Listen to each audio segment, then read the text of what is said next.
Everyone.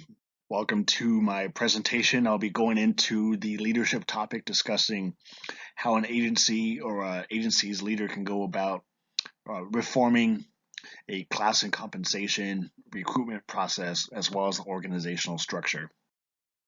For this situation, it's for a water district, i.e., way down in Chino. So there have been complaints submitted to the ethics hotline regarding HR practices of hiring consultants, outsourcing work instead of insourcing work to employees, and this has caused issues and rifts with the unions because it could potentially be a violation of the MOUs. So internal audit has filed a report saying that something needs to change. We had to possibly change our HR practices and begin recruiting more full-time employees, or we may even have to change the reporting structure and do a reorganization where instead of the HR manager reporting to the chief financial officer, the CFO, they may have to report to the general manager. Now we're going to have a general manager who's going to step in and evaluate some information to make a decision. We're going to take a look at what information and theories and themes are available for them to make this decision. First theme is the ethics of recruitment, and the theories related to that will be the spirit of the Pendleton Act, as well as Maslow's theory of motivation. We're going to talk about how esteem and love and respect are going to relate to this recruitment practices. And then we get into organizational structure and how important organizational structure is on a public agency, especially when we're talking about planning, organization, staffing, and even budgeting. And that's going to touch upon theories by Gulick. And then the final theme is how do you balance the interests of the public versus our public servants? And the theory I'll be wrapping in will be Riddle and Weber's wicked problems. All right, so this thing we're going to get into is recruitment ethics and how it relates to the Pendleton Act as well as Maslow's theory of motivation. So Pendleton Act, you want to ensure equitable playing field, competitive recruitments, and this is what this IUA does. They have competitive recruitments, merit-based appointments. But yet we've learned that as soon as the Pendleton Act was passed, President Jackson was already implementing workarounds with the spoil system. So it's not bulletproof, and that's what we see here. So even though we have competitive recruitments, we're finding that the number of full-time employees has been set at 300 by the CFO. It has not been increased in the last 10 years. Even though the work has increased, the population that this agency has to service has increased. So as a result, they've been increasing the number of consultants. So that's been the workaround, because these consultants don't have to go through these competitive recruitments. And okay, we want to reevaluate the Pendleton Act. It's not doing what it's supposed to be doing. As a general manager, maybe we should revisit that and make sure that we are following the spirit and the guidelines of the Pendleton Act. And then we also have to look at the employee motivation. So Maslow is saying employees require love. Now, we're not talking about love as far as relationship, but it's feeling appreciated by your employer.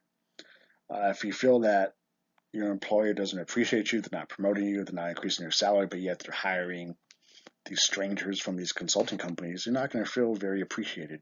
The lack of love is going to affect your motivation, your performance, and also esteem. You're not getting your salary increases. You're not getting your paid time off. You're not being treated very well, you believe. So your esteem is also declining.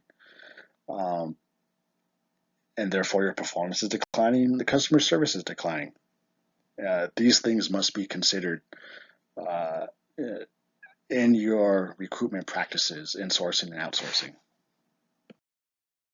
So as I mentioned, I did some research, and here are the figures I was referring to, showing the average salaries of employees compared to the agency's operating expense based upon HR reporting structure. So we're going to look at number of full-time employees from 1 to 10,000, very small to large organizational structures.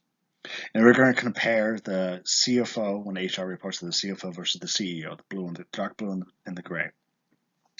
In every single small, medium, and large organizations, employee salaries are much lower, or a few percentage points lower, when the HR manager reports to the CFO, and they're higher when the HR manager reports to the CEO or the general manager.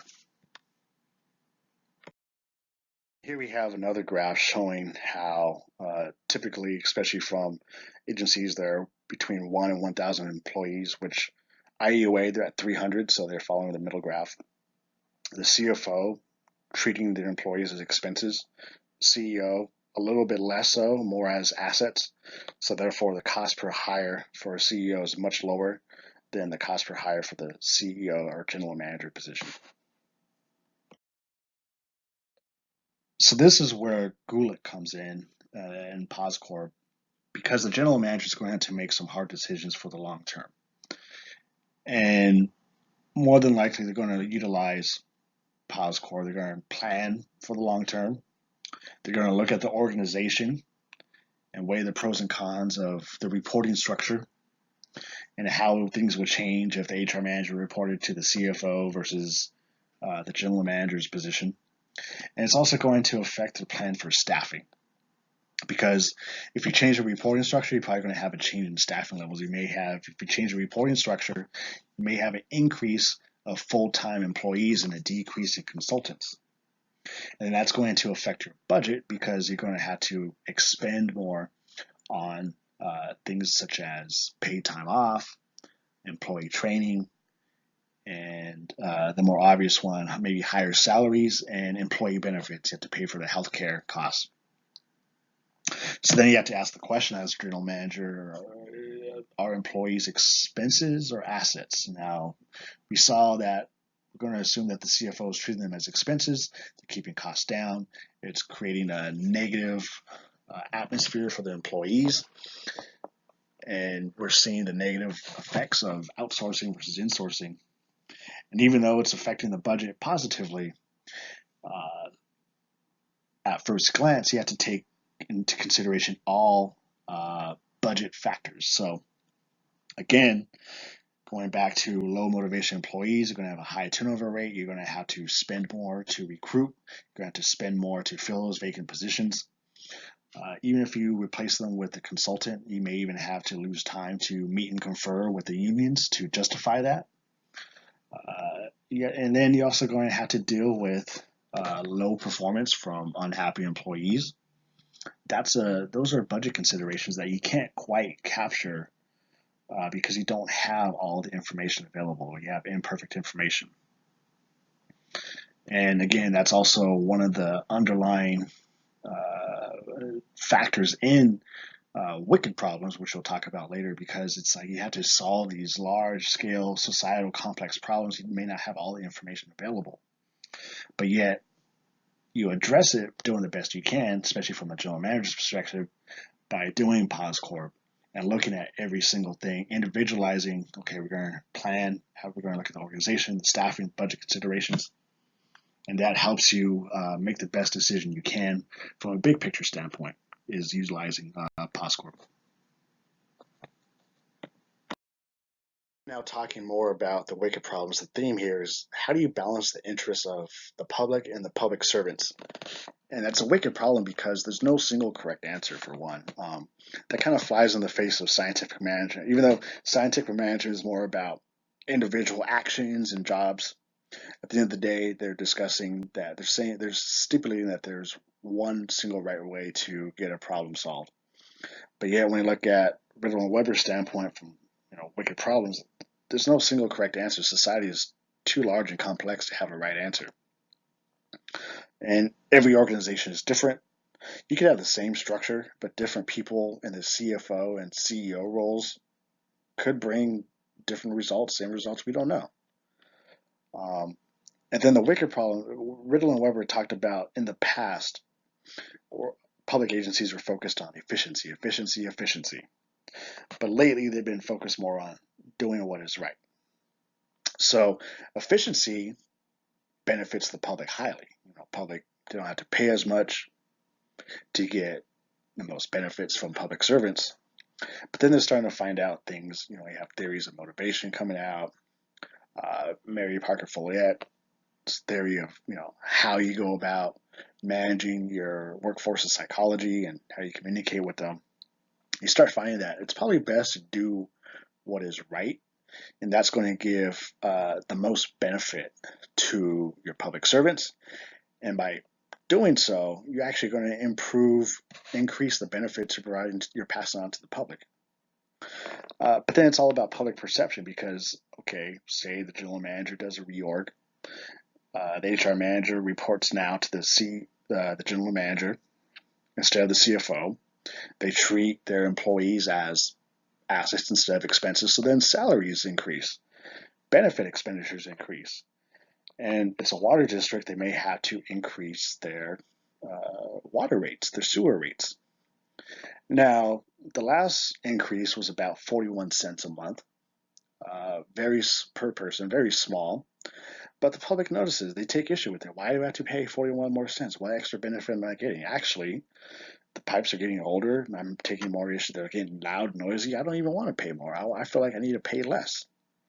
So even though, from a general manager's standpoint, you're looking at everything and you find out that the public has actually received more benefit, the public doesn't see that. May only see that they're getting increase.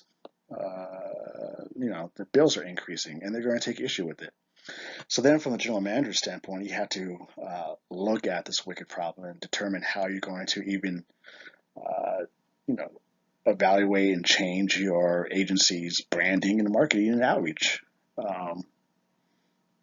And that may require extra expenditures, or that may not. So these are all considerations to balance the interests of the public and your public servants. So that wraps up my presentation discussing what options are available to a general manager as far as class and compensation recruitment and the use of consultants and the impacts on the budget.